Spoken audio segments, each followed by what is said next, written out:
Hello guys, मैं करिश्मा again new video के साथ में। गाइस आज का हमारा नया टॉपिक है that is Mendel experimental plan. ठीक है, तो लास्ट वीडियो के अंदर जो हमने बात करी थी that was all about your variation, heredity and genetics के बारे में। ठीक है, तो जब हमने ये चैप्टर स्टार्ट किया था तो मैंने आपको बताया था कि जो वेरिएशन है, जो हेरिडिटी है, तो वो किस कारण से होती है। तो अगर मैं ह्यूमन रिप्रोडक्शन की अगर बात करूं तो ह्यूमन रिप्रोडक्शन के अंदर क्या होता है, जो हेरिडिटी होती है, जो ट्रेड्स होते हैं या जो वेरिएशंस होते हैं वो क्या करते हैं, generation to generation pass on होते रहते हैं।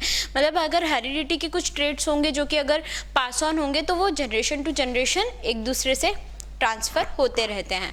ठीक है, लेकिन अगर हम बात करें वेरिएशन की तो वेरिएशन भी जनरेशन टू जनरेशन वेरिएशंस आते रहते हैं। ठीक है, तो हमने इतनी चीज़ देखी थी। अब मैंने आपको लास्ट टाइम बताया था कि ये जो वेरिएशन, ये जो हेरिडिटी, ये जो जेनेटिक्स है, ये सबसे पहले एक्सपेरिमेंटल प्रूफ के साथ में कौन आए थे, मेंडल। ठीक है, तो जो मेंडल थे, सबसे पहले हम मेंडल के बारे में बात करते हैं। मेंडल ने जब एक्सपेरिमेंटल प्रूफ दिया किसके ऊपर, पी प्लांट के ऊपर। ठीक है, तो जो मेंडल थे उन्होंने क्या बोला था कि ये जो डिस्क्रीट यूनिट है, मतलब ये जो पास ऑन हो रहा है, मतलब ऐसी कौन सी चीज़ है जो कि एक जनरेशन से दूसरी जनरेशन में पास ऑन हो रही है।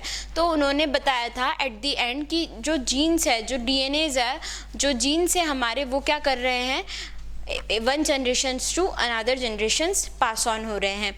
लेकिन ये जो एक्सपेरिमेंट था ये दूसरे लोगों ने इसे एक्सेप्ट नहीं किया। ठीक है, मेंडल ने अपनी थ्योरीज दी, तीनों थ्योरीज दी, मेंडल ने अपने अपने एक्सपेरिमेंटल प्रूफ दिए, लेकिन मेंडल को उस वक्त किसी ने भी ये चीज़ नहीं बोली कि आपके एक्सपेरिमेंटल प्रूफ सही है। ठीक है, फिर उसके बाद में जब मेंडल ने ये सारी थ्योरीज दे दी और एक टाइम पे मेंडल की डेथ हो गई।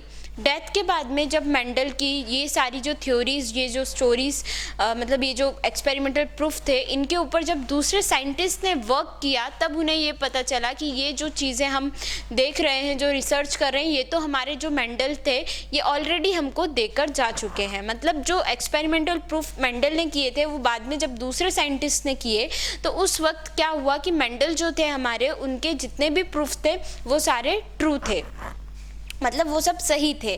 तो जो दूसरे साइंटिस्ट थे उन्होंने बाद में ये पता लगाया कि और रिसर्च करी उसके ऊपर, और उसके बाद में वो जो रूल्स थे, वो जो थ्योरीज थी, उन्हें इस्टेब्लिश किया, और उसके बाद में हमारे जो मेंडल थे उनको नोबेल प्राइज़ से भी सम्मानित किया था। लेकिन वो कब हुआ था, जब उनकी डेथ हो गई थी उसके बाद में। लेकिन जब मेंडल जिंदा थे तब तक उनकी थ्योरी को कोई एक्सेप्टेंस नहीं मिला था। तो अभी हम बात करते हैं मेंडल के एक्सपेरिमेंटल प्लांट के बारे में कि मेंडल ने कौन से प्लांट पे एक्सपेरिमेंट किया और क्यों किया, मतलब उन्होंने वही प्लांट अपने एक्सपेरिमेंट के लिए क्यों चूज किया। ठीक है, तो सबसे पहले देखते हैं कि मेंडल एक्सपेरिमेंटल प्लांट। ठीक है, तो उन्होंने ही सिलेक्टेड गार्डन पी प्लांट। उन्होंने कौन सा प्लांट सिलेक्ट किया था अपने एक्सपेरिमेंट के लिए, garden pea plant. Garden pea plant for his experiment, he selected this plant for the experiment because of following. ठीक है, इन्होंने कौन सा प्लांट चूज किया था, गार्डन पी। ठीक है, गार्डन पी सिलेक्ट किया, लेकिन क्यों किया, लेकिन क्यों किया। ठीक है, तो क्यों किया, कुछ रीजंस थे इसके। ठीक है, कि एक पर्टिकुलर जो प्लांट था उसमें ऐसी क्या क्या ऐसी चीज़ें थी जिसके कारण मेंडल को गार्डन पी प्लांट ही सिलेक्ट करने पे मजबूर हुए। तो ये जो हमारे शॉर्ट लाइफ साइकिल, ठीक है, गार्डन पी प्लांट्स कैसे होते हैं, उनकी लाइफ साइकिल कैसी होती है, बहुत ही शॉर्ट लाइफ साइकिल होती है। सेकंड क्या हो गया हमारा, इजीली डिटेक्टेबल कॉन्ट्रास्टिंग ट्रेड्स। ठीक है, मतलब ये कि जो कॉन्ट्रास्टिंग ट्रेड्स थे उनको वो इजीली डिटेक्ट कर सकते थे। ठीक है, मतलब उसमें जो भी कॉन्ट्रास्टिंग ट्रेड्स आते थे उनको वो इजीली डिटेक्ट कर सकते थे। उसके बाद में रिप्रोडक्टिव ऑर्गन्स आर लार्ज। इनके अंदर क्या होता था, रिप्रोडक्टिव ऑर्गन्स जो थे वो लार्ज थे। Large number of seeds. ठीक है, large number of seeds, number जो पी के अंदर जो नंबर होते हैं सीड्स के वो ज़्यादा होते हैं। उसके बाद में easier to raise, handle and maintain, उसको हम इजीली उगा भी सकते हैं, हैंडल भी कर सकते हैं और उसको मेंटेन भी कर सकते हैं। ठीक है, तो ये जो कंडीशंस थी, 4-5 कंडीशंस, ये सारी कंडीशंस थी जिसके कारण मेंडल ने गार्डन पी प्लांट को सिलेक्ट करा उसके एक्सपेरिमेंट के लिए। इसमें और भी बहुत सारी चीज़ें हैं, वो सेल्फ क्रॉसिंग भी कर लेते थे। फिर उसके बाद में प्रोजेनिस जो थी इस गार्डन पी प्लांट की वो बहुत ज़्यादा आती थी, ठीक है। तो ये सारी जो कंडीशंस थी वो सारे इस गार्डन पी प्लांट के अंदर आती थी। इस वजह से जो मेंडल थे उन्होंने गार्डन पी प्लांट को ही सिलेक्ट किया अपने एक्सपेरिमेंट के लिए, ठीक है। तो गाइज ये बात करी हमने किसके बारे में, मेंडल के एक्सपेरिमेंट के बारे में, मेंडल की हिस्ट्री के बारे में, मेंडल के 5 जो उसके एक्सपेरिमेंट के लिए उन्होंने क्यों गार्डन पी प्लांट को सिलेक्ट किया, तो उसके फॉलोइंग कुछ क्वालिटीज़ थी इसके कारण से। तो ये हमने सारी डिस्कस करी अभी इस वीडियो के अंदर।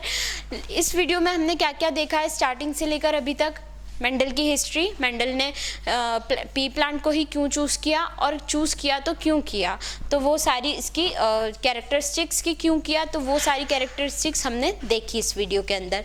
गाइस मैं एक बार फिर से आपको सारी चीज़ें रिकॉल कर देती हूँ। मैं मेंडल की हिस्ट्री के बारे में मैंने आपको बताया, उसके बाद में इन्होंने पी प्लांट को सिलेक्ट किया, क्यों किया, क्योंकि शॉर्ट लाइफ साइकिल थी, ईजी डिटेक्टेबल कॉन्ट्रास्टिंग ट्रेड्स थे, रिप्रोडक्टिव ऑर्गन्स लार्ज थे, लार्ज नंबर ऑफ सीड्स इसमें थे, और easier to raise, handle and maintain, ठीक है। तो इस तरीके से मेंडल ने जो है वो गार्डन पी प्लांट को सिलेक्ट किया। नेक्स्ट हम जो जो एक्सपेरिमेंट किया था मेंडल ने वो हम हमारे नेक्स्ट वीडियो के अंदर देखेंगे। अभी इस वीडियो के अंदर हमने हिस्ट्री और पी प्लांट के बारे में जाना। आपको इस वीडियो के अंदर कोई भी डाउट आए प्लीज़ कमेंट कीजिए। हमने ऑनलाइन होम ट्यूशन भी स्टार्ट किया है, मोर इन्फॉर्मेशन के लिए डिस्क्रिप्शन में चेक कीजिए। Thank you so much.